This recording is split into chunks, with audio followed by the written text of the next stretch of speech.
Hello, everyone. Um, yeah, I forgot to put my headphones on, but that's okay. You guys can deal. Um, oh, it's like the holidays and it's crazy here. Um, I don't know how many of you celebrate and what you celebrate, but we celebrate a little bit of everything. And so there's Christmas and Yule and all sorts of other stuff, and so much cooking and spending time together and figuring out where I'm going to be and things like that. And it's just been insane, but that's okay. I have been working on the Van Life Cookbook, and that is coming along very well. And you're going to laugh at me because I'm going to share a secret with you, which I mean, you'll see it if you ever pick up the book. But I have these awesome cards that I got from the Melamine Cup here in Jaffrey.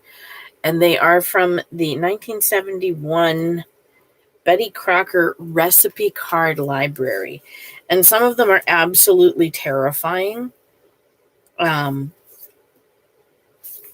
idea of looking at some of these things in a serious way is terrifying.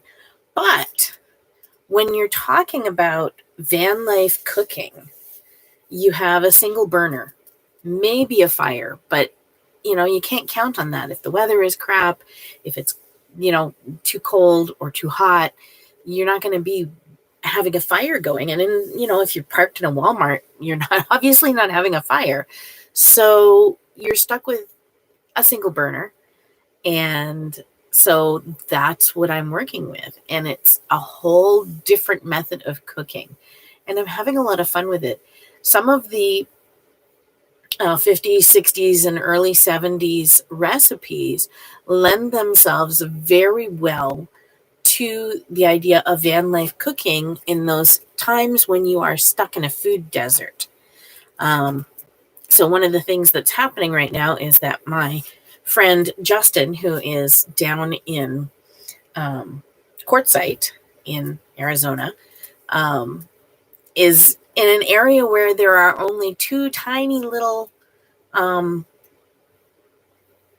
grocery stores. There's not, there's no Kroger's or Shaw's or Market Basket or whatever other great big grocery store you're used to.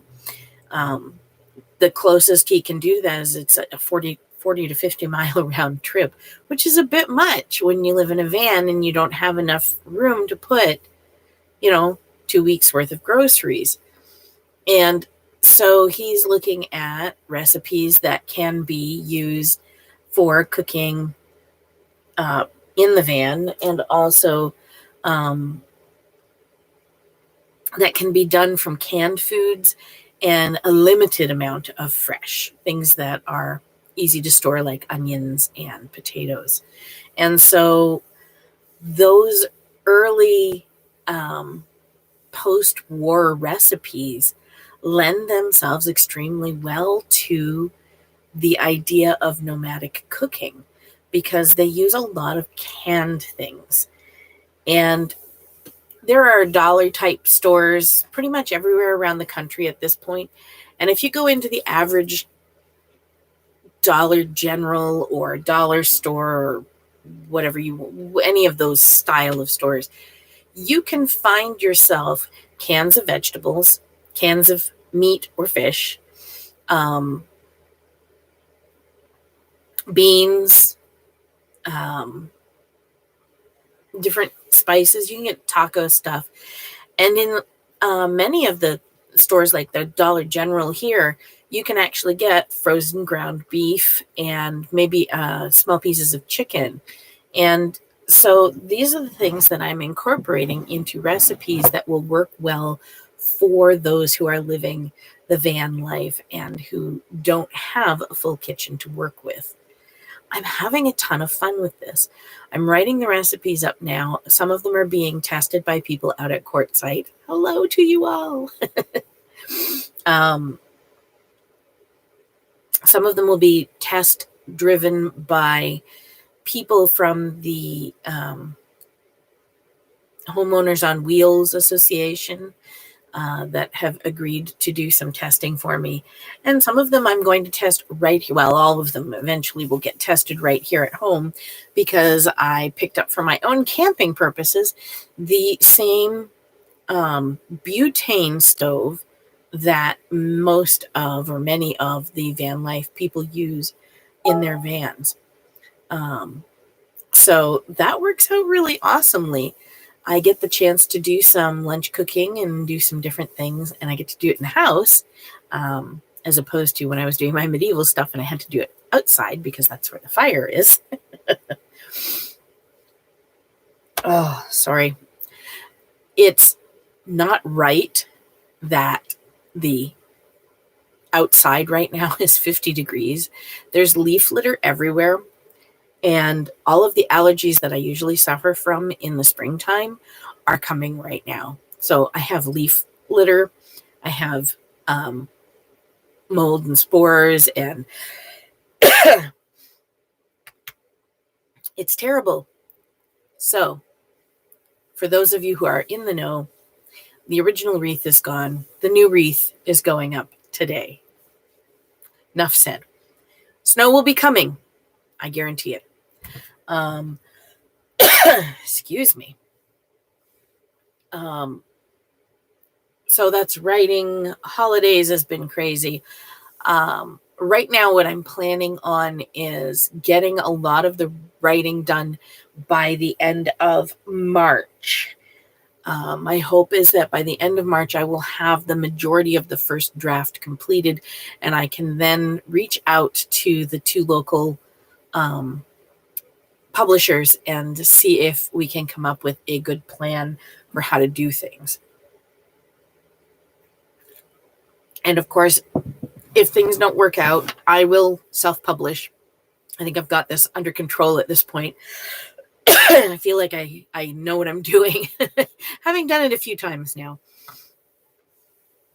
For those of you who are interested in purchasing my cookbook, you can get it at Monadnock Oil and Vinegar, both at their, I think it's Milford store and their Peterborough store have copies. And I actually have a picture now of my book out in the wild on a shelf with like a local author sticker on it. It was very exciting. And this weekend, December 18th, from 9:30 in the morning until 11:30 in the morning, I will be at the Ingalls Memorial Library in Rindge, and I will have my cookbooks, but I will also have my my vampire novels. So if you are interested in sassy vampires, I talk about Alexandra being sort of a cross between Harry Dresden and Sookie Stackhouse. She's a little less helpless than Sookie and a little less chaotic than Harry Dresden, but she's sassy. She's a strong female character. And as I have said to a variety of patrons over the past couple of weekends, my vampire novels are not literature. Neither are they not meant to be literature. They are what I call bathtub books. They pair well with a glass of rosé and a bubble bath. And that's where you should be enjoying them. Or curled up in bed under the heater blanket. They are fun, comfortable reads. They're not meant to be heavy. You don't have to think about them a lot. You can just enjoy them. The third book is not written yet, but the notes are taken, and I'm hoping maybe next November will be another vampire novel, and that will get the 3 books out there, and I'll have the set finally. Anywho, with all that in, I have a tree to decorate, wood to buck, and laundry to do. So I hope I see many of you at the Ingalls Library on Saturday. And please do stop by at Monadnock Oil and Vinegar. They have been wonderful to me.